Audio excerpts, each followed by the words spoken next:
एका गावात राहणाऱ्या दोन मुलांची गोष्ट आहे. शेजारी शेजारी राहायचे. त्यांच्या दोघांच्या वडिलांचं कामाचं ठिकाण एकच होतं. दोघे एकाच शाळेत होते. दोघांची स्वप्न सारखीच होती. दोघांना 10वी नंतर एकाच कॉलेजला एकाच कोर्सला ऍडमिशन घ्यायचं होतं.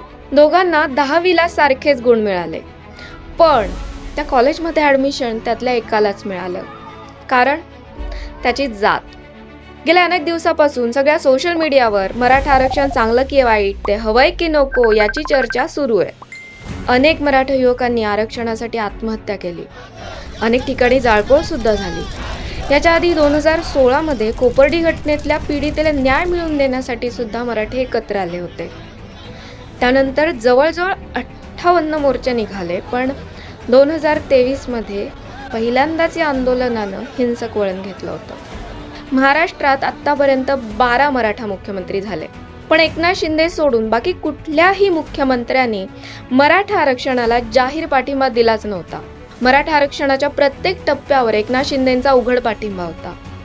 मराठा क्रांती मोर्चात सहभागी होण्यापासून ते आत्तापर्यंत. 2019 मध्ये उद्धव ठाकरे मुख्यमंत्री झाले. 5 मे 2021 उच्च न्यायालयात पास झालेलं मराठा आरक्षण सर्वोच्च न्यायालयात रद्द झालं.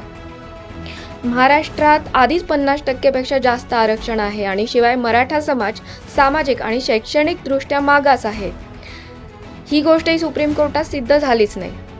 मग या निकालानंतर त्यावेळेसचे मुख्यमंत्री असलेले उद्धव ठाकरेंचं फक्त एवढंच म्हणणं होतं की महाराष्ट्रातल्या शेतकरी, कष्टकरी आणि लढवय्या समाजाचं हे दुर्दैवच. मराठा हा शब्द त्यांनी उच्चारलाच नाही. जून 2022 मध्ये एकनाथ शिंदे मुख्यमंत्री झाले. एक मराठा नेता मुख्यमंत्री झाला, याचा आनंद तेव्हा मराठा क्रांती मोर्चाने सुद्धा साजरा केला होता. एक सर्वसामान्य कार्यकर्ता राज्याचा मुख्यमंत्री कधी होतो, इमानदार असेल तर. शिंदे मुख्यमंत्री झाल्यानंतर सुप्रीम कोर्टात एक क्युरेटिव्ह पिटिशन म्हणजे याचिका दाखल करण्यात आली होती. ही याचिका एक शेवटची संधी आहे आपल्याकडे. मराठा आरक्षणाची खरंच गरज आहे ही कोर्टात सिद्ध करण्यासाठीची.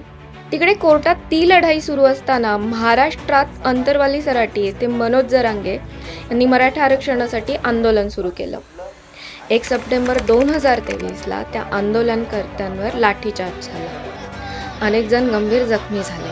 मराठा आरक्षणात जराही रस नसलेले किंवा याआधी मराठा आरक्षणाच्या बाजूने न बोललेले सगळेच जागे झाले. आरक्षणातला अ सुद्धा न कळालेले लाठीचार्जच्या विरोधात बोलायला मात्र सरसावले. विरोधक त्यावेळी तिकडे आरोपांच्या राजकारणात व्यस्त होते आणि इकडे त्या लाठी हल्ल्यात जखमी झालेल्या लोकांवर मुख्यमंत्री सहायता निधीमधून उपचार सुरू सुद्धा झाले होते. तेव्हा मुख्यमंत्री एकनाथ शिंदेंना मात्र काळजी होती ती मनोज जरांगेंच्या तब्येतीची.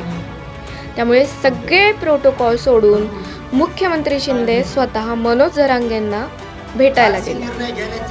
मनोज जरांगेंनी उपोषण सोडलं. 14 ऑक्टोबरला त्यांनी राज्य सरकारला दिलेली मुदत संपली. मनोज जरांगेंनी परत आंदोलन सुरू केलं. त्याच दिवशी राज्य शासनाने जी याचिका सुप्रीम कोर्टात दाखल केली होती ती कोर्टाने स्वीकारली. पण यावेळेस या विषयाला हिंसक वळण मिळालं. मराठा आरक्षणासाठी मराठा युवक आत्महत्या करत होते. जाळपोळ सुद्धा झाली. गेली 6-7 वर्ष शांततेत सुरू असलेलं आंदोलन त्याला गालबोट लागलं. मग राज्य सरकारतर्फे एक शिष्टमंडळ मनोज जरांगेंना भेटलं.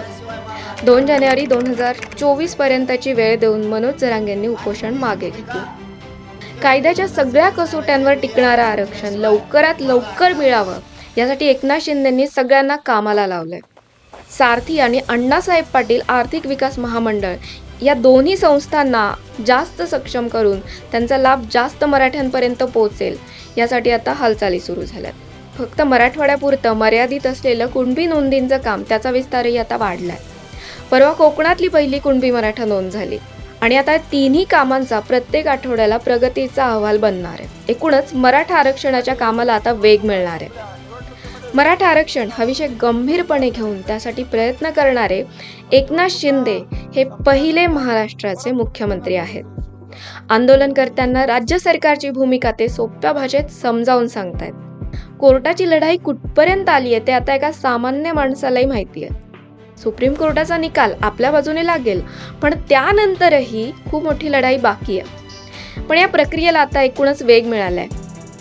गेल्या आठवड्यात एक व्हिडिओ आला होता की एक फोन कॉलचा व्हिडिओ होता की काही मराठा युवक सकाळपासून पाण्यात उभे राहून मराठा आरक्षणाच्या मागणीसाठी आंदोलन करत होते आणि मुख्यमंत्री एकनाथ शिंदे त्यांच्यासोबत संवाद साधत होते. ते युवक जेव्हा काकुळतीने मुख्यमंत्र्यांशी बोलत होते, मुख्यमंत्र्यांचा एक डायलॉग असा होता की अरे मी पण मराठा आहे. तो संवाद थेट काळजाला भिडणारा होता. खरंच ते स्वतः एक मराठा आहेत. त्यांनी आयुष्याची सुरुवात शून्यातून केली आहे. त्यामुळे मराठा युवक सध्या नेमक्या कुठल्या मानसिक स्थितीतून जातोय, त्याच्या आयुष्यात त्याला काय काय संघर्ष करावा लागतोय हे त्यांना माहिती आहे. त्यामुळेच मुख्यमंत्री एकनाथ शिंदे आता मराठ्यांना टिकणारं आरक्षण मिळवून देणारच.